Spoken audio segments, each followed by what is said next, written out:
Welcome to Pique Your Interest, your go-to podcast for all things mortgage and real estate. Hosted by Tanner Greenwald and Tim Velasquez. We bring you expert insights to help you buy, sell, and invest with confidence. Let's dive in. Welcome back to Pique Your Interest podcast. I am Tanner Greenwald with First Home Mortgage, and I have a special guest with us today. This is Deborah Saltz, and she is a owner of a business in Severna Park, and I will let her introduce herself, but I'm super excited to have her on today. Thank you, Tanner. Yeah. I'm Deborah. I own BD Provisions in Severna Park, which is a bulk food and coffee roasting store.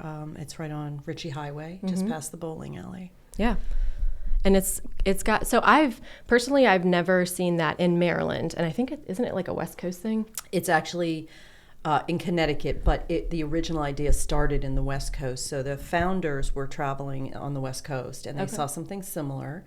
They decided to bring it here. They live in Connecticut. So there are 2 stores in Connecticut, the original one in Newtown, and a franchise in New Milford. So it's a franchised store from Connecticut. See, and that's exciting. And you go in and there's all sorts of smells, and she roasts coffee on site, so you can smell the coffee when you walk in. Very cool store. I highly recommend that you go in, and it's on Route 2. It is. In Severna Park. So if you're in the area, definitely check it out. Yep. But I had brought Deborah on today because she is a woman business owner, and I wanted to kind of pick her brain about what that looked like, what that feels like, how she got involved in doing it, just basically owning the business. So my first question to Deborah is, can you tell us a little bit about your business and what inspired you to start this? We were actually just talking about this before the podcast about what she did prior to. Sure. So I'll let you get into it. Go for it. Thank you. Yeah. So I am a lawyer. I graduated college, took a year off, went to law school, so quickly became a lawyer. And I practiced criminal defense and civil litigation for 30 years. The last few years were very tiring. I felt very beaten down. It was a very abusive profession. And I took the time sort of during COVID to try and figure out what I really wanted. Did I want to live this life and just retire in another 10 years after more of this law career that I didn't love? So I decided to put an end date on the law, which I did, which was December of last year. And I wanted to go back to school, so I did that, and I got a master's degree in library and information science, which I loved. I loved being in school again after so many years. Yeah. And I opened the store. So BD Provisions was a sort of a vision of friends of mine in Connecticut, and I franchised it. It's a bulk food coffee roasting store. It's eco-friendly. So we've taken out all of the plastics. Yes. Everything in the store is basically by bulk. We have big bins. We have containers. We have over 300 food items, 100 spices and seasonings, 50 loose leaf teas, home health and beauty products, oils and vinegars, maple syrups, honey, all these great things, wonderful quality products.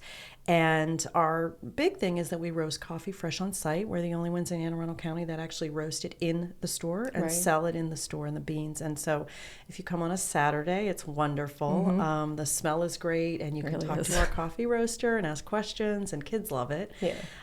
We have 16 different kinds of freshly roasted coffee, and we do gifting of all kinds. So everything is totally customizable, and everything is eco-friendly. Yeah.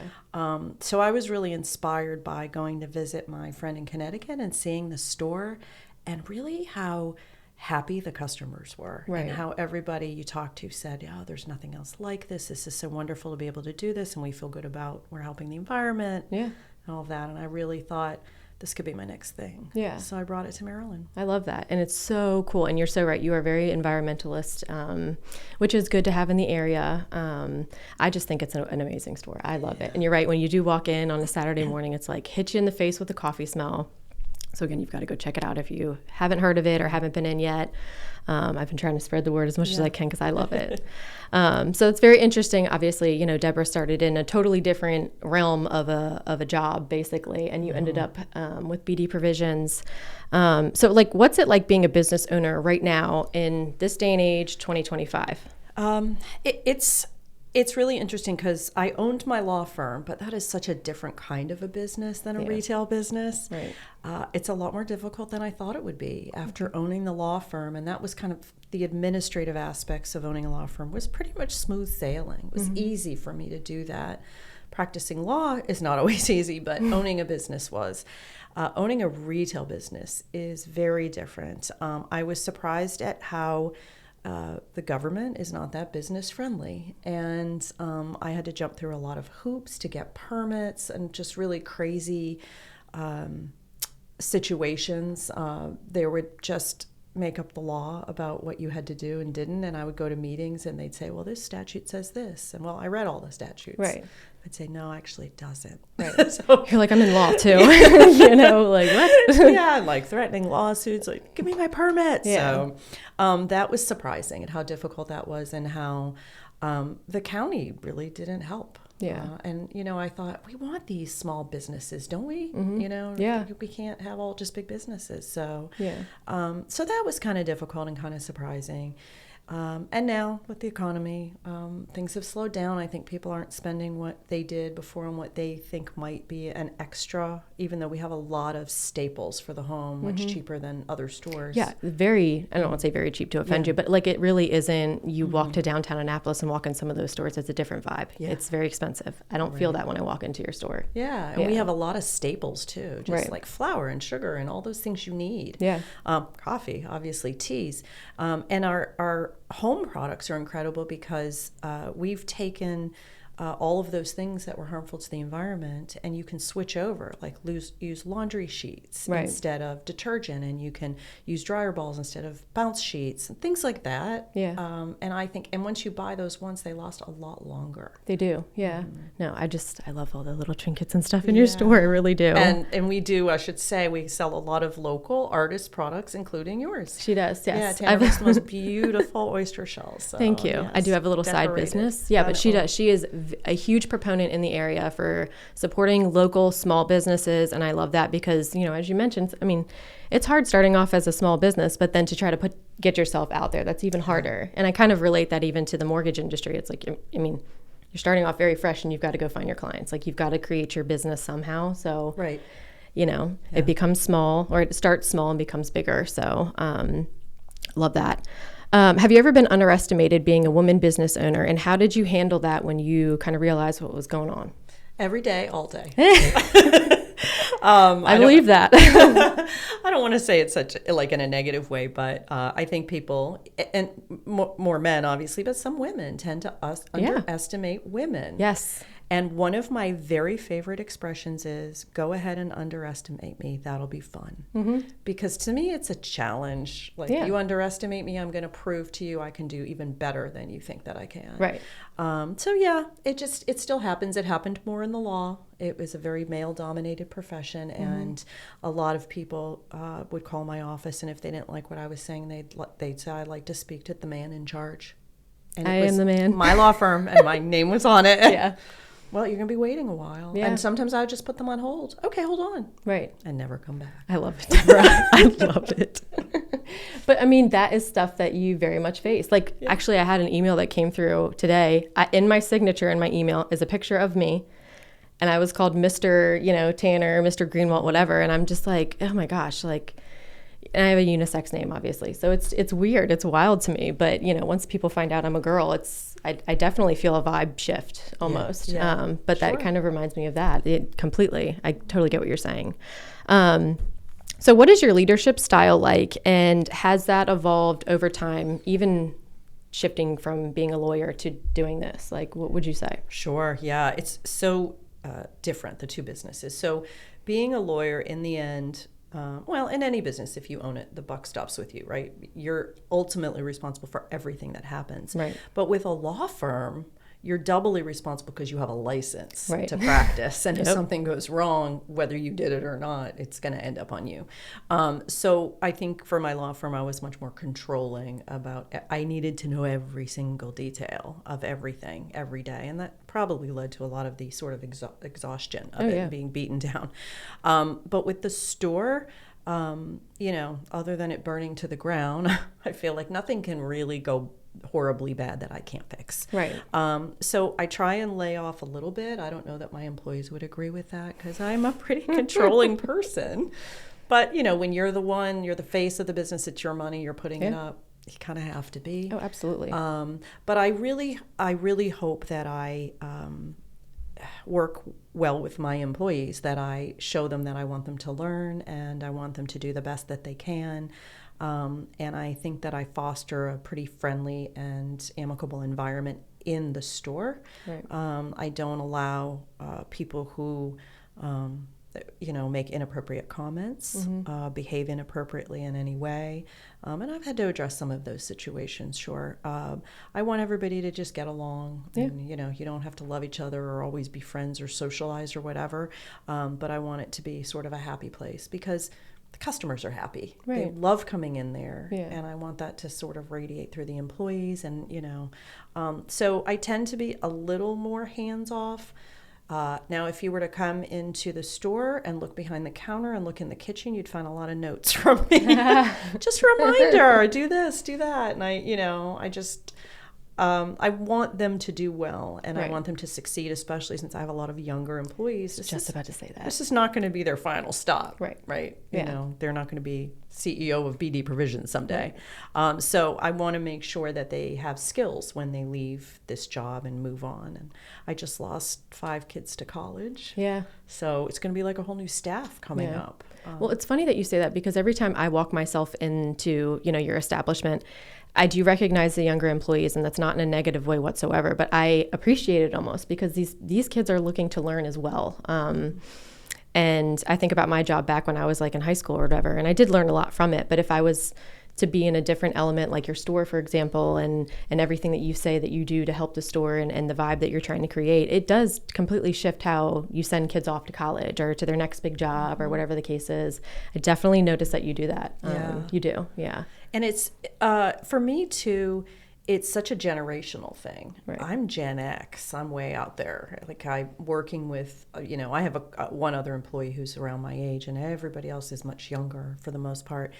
And this generation of kids, they, obviously every generation's different, and I don't knock anyone. I don't think anyone's better or worse than the other, but these kids don't have the social skills that we were raised with because we didn't have phones and computers and all the other things to have our face in all the time. And so I think the biggest challenge for me is getting them to talk to people one-on-one. Really? Go over that customer who's Yeah. looking at X product and find out what they're looking for, why they're looking at, have a conversation. And that's the biggest challenge for them. It's not how to use the register or how to clean or anything else. It's how to communicate with the customers. Wow. That's interesting to know, actually. Yeah. Well, I don't really know what to say about that. Meanwhile, I'm like, I could talk to a tree, I could talk someone's ear off, but also I'm a millennial, so it's funny. I almost You're have in to the pause to middle. think. Yeah, I'm like, wow. Oh, it's a whole generation. I mean, Yeah. they don't know what cash really is. I've had to teach them these are the bills that we use. These are the Right. coins. Yeah. And it's not a fault. It's just they were raised in a different world than I was raised in. Oh, yeah. For sure. Even me, it's like I was born in the 90s, and when technology hit, it was very, it was cool at first, and now it's like everything is technology based, as you can see. And as we know, before the podcast had started, we had some technical difficulties, so it was weird for me to have to jump into all that. But yeah, I get what you're saying. That's totally different. And it's good when something happens at the store with the tech, because I just say, can someone go fix that? Thank you. Like if I have problems, I know how to literally fix ask an younger people. iPad. Yeah, I literally ask younger people all the time if I have technical difficulties because I don't know what I'm doing.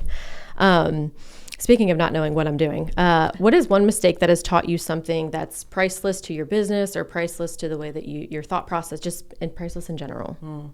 So in both of my businesses, I had partners previously, my law firm when I first started out and in the store.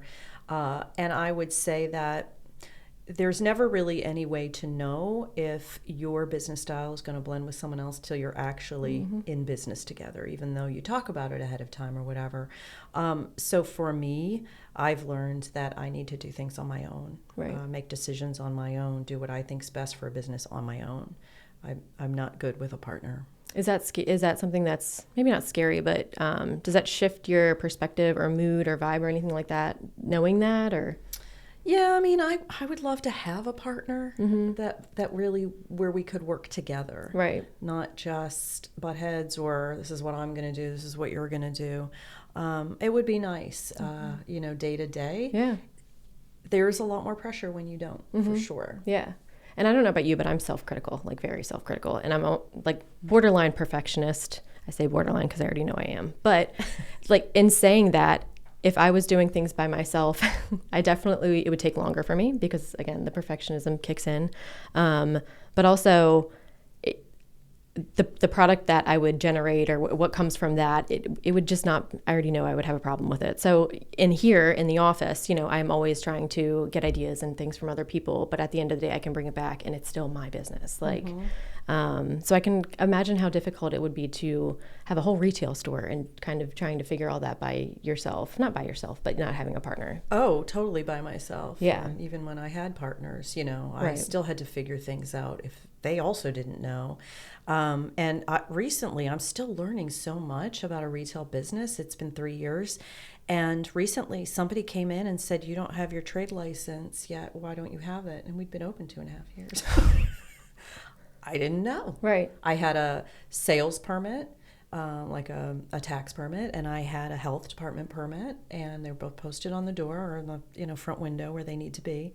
I didn't know I needed a trade license, and it was a $12 fee to the government. And I got it within the week and put it up. But, so now I wonder, what don't I know? Right. What else is there? Yeah. Well, hopefully people will, speak up. Unfortunately, I have to learn things by mistake, and I've definitely made mistakes in my job. So I make mistakes all the time. yes. Yeah. So this question, I think, kind of goes, how important is community support for local businesses like yours, and how do you give back? We've already touched on this, but I want you to speak a little bit more on that. Huge. It is the most important thing about having a retail business, a local business. And I need people to recognize that if you don't shop local, you won't have local stores anymore. And they're so vital to the community. I work with a lot of other local businesses, and we constantly talk about how we can get ourselves out there and show people this is why it's important. And we fully support each other. I have not met an owner of a business yet in the area who has not been 100% willing to do that, to support each other. That's great, though. Yeah. Yeah. And I think you're familiar. There's a bookstore in Severna Park Books, and the owner of that, Melody, she immediately took me under her wing before I opened the store, because I was going to the bookstore and I told her what I was going to do, and she helped me so much. I love that. As a female business owner, and we still work together all the time on projects and on events, and we're going to start actually a chamber group for small local business. I love that. Yeah, and it's just going to be for small local business. This is the first time I'm finding out about this. I'm like, I love that. I'm Yeah. totally in. We just decided to do this group. That's awesome. And figure out ways we can help each other, put literature in each other's stores, have events at each other's stores, whatever we can do to bring more people in. Yeah, and you've got amazing ideas. You walk into her store and some of those marketing ideas, I'm like, where did you come up with that? And she's like, I just thought about that. I'm like, that is genius, to be honest. Yeah, but having the community, especially like women, you know what I mean? The ideas start flowing, the community support starts growing. You start almost like making your own brand outside of your store of, we are women trying to support other women, Exactly. small business owners, all of that. Because it's hard right now. It's hard out there. I think for a lot of different people, not even just small business owners, just very much, And to continue on that, to give back, I do whatever I can to help other business owners, small business women, or otherwise minority, anybody who really needs that leg up. I volunteer where I can, and I give donations of products from the store for fundraisers and things like that for community organizations. If somebody asks me, I say yes. Yeah, you really do, though. I can't say no when it comes to that. Right. There's other things in my life I'm willing to say no to. Right. It's so important because it's taken me 2.5 years to really build this business, and I'm still building. Right. And so I don't want somebody else to come along and push the ladder down. Yeah, I agree. She's held vendor events in her parking lot or whatever. It's totally free of charge to different vendors. So, I mean, that's how community-based you really are. You don't care it's not about the money really. It's about helping other people and spreading the word and sharing and caring. And I think that's awesome. I really do. I really, really, really do. I always brag about that when I talk about you to people. And then our last question is, what's your favorite part of your business? What's the hardest part, and what's the most surprising part? So we'll start with Your favorite Favorite part. part, the customers. Yeah. I love my customers. Okay. And I don't want to say I didn't like my legal clients, but the difference being in law, they were coming to me at the worst time of their life when the worst things were happening to them. Right. And I didn't see the best of them. Right. My customers are amazing. They love the store. They love the products. I love the faces of the people who come in for the first time and just like look in awe.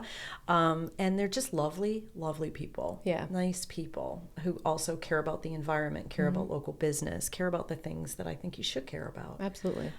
So that's absolutely my favorite part, the people. I love that. And with your vibe, I definitely see repeat clients in there. Yeah. I mean, you have people coming back, I think, solely because of you are who you are. Oh, thank you. I do. Yeah. It's about 60% now returning customers, Yeah. but every day it's like about 40% new. Oh, Which that's is awesome. great. Yeah, that is great. Yeah. Huh. Okay. So what would you say the hardest part about the business is? Staffing. Really? Staffing. Hard to keep people because they do move on and kids go to college, which Yeah. is great. And I'm always happy. I had a manager for a while and she just got a job using her major from college in another state. And I was so happy for her. Right. But like, Yeah. gut-wrenching, what am I going to Right. do now? Because you trust somebody Yeah. and you rely on them and they know the business like you do. And then they leave. Yeah. And you got to start over. That's got to be hard. Yeah. Yeah. So staffing's definitely the hardest and motivating the staff. Yeah. I You're get you're right. getting a paycheck, and you want your paycheck, and of course I'm paying that. But also you need to be a little bit invested. You Right. need to sort of have the enthusiasm when the customer walks through the store. Yeah. You're not just here to type stuff in a register and bag their stuff, and Yeah. Your staff is pretty good about that, Yeah, though. yeah, I mean, yeah. they're pretty good about that. they don't stay if they're not. I mean, they just and sometimes it's just not for them. They leave because it's just not for them. They don't Right. want to talk to people. Right. That's fine. It's Yeah. not for everybody. Yeah. And that's how I mean, I feel like that's kind of how you find out what your communication style is anyway, Yeah. Yeah. Unfortunately for you, you have to let people go or they leave, but that's, I mean, And then what would you say is the most surprising part about, your business? The amount of work. Even though, I had a law firm for 30 years, it was a different kind of work. The amount of physical work. Yeah.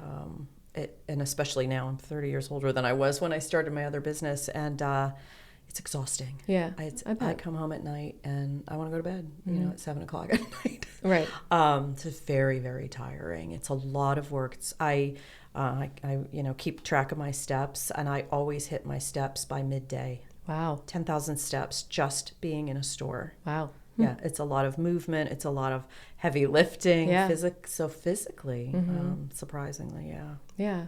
Wow. That makes sense though. Yeah. Yeah. And how many staff would you say you have to help you with that?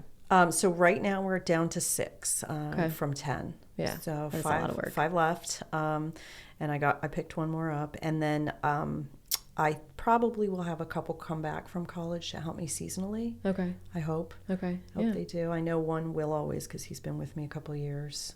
Then Yeah. yeah, it's hard though. It's hard to find good people who really want to be there, want to work. It is. Yeah. Well, if you're listening to this and you think you might fit the mold, you know where to find Deborah. Yeah. But you should also shop at their store. Well, the Anne Arundel County Economic Development Corporation is having a job fair, workforce fair, August 25th. So Okay. I think I'm going to go have a table there. I've got to register for that. That's a great idea. Yeah, there's a lot of events you end up going to right outside the store. There's so many networking events and everything else.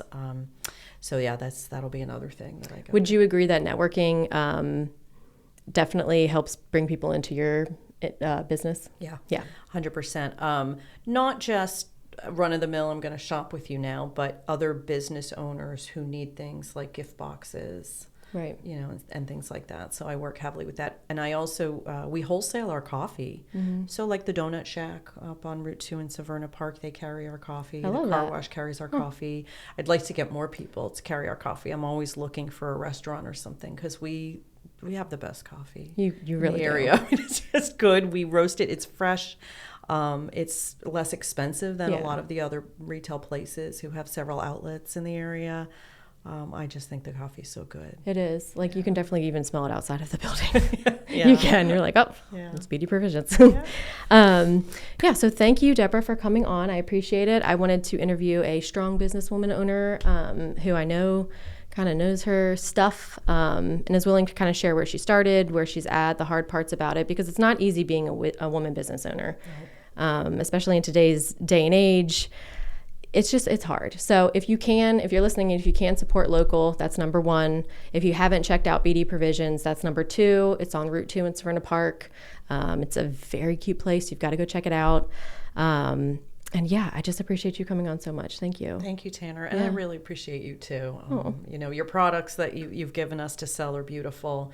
People absolutely love them. But I just love that, you come in, you're always positive, always a smile on your face. And it's just always really nice to see you. Oh, I love that. Well, we're going to end off on that note. So thank you for tuning in. Again, check out BD Provisions. And if you need any lending help, services, have questions or anything like that, you know who to reach out to. So have a good day. Bye.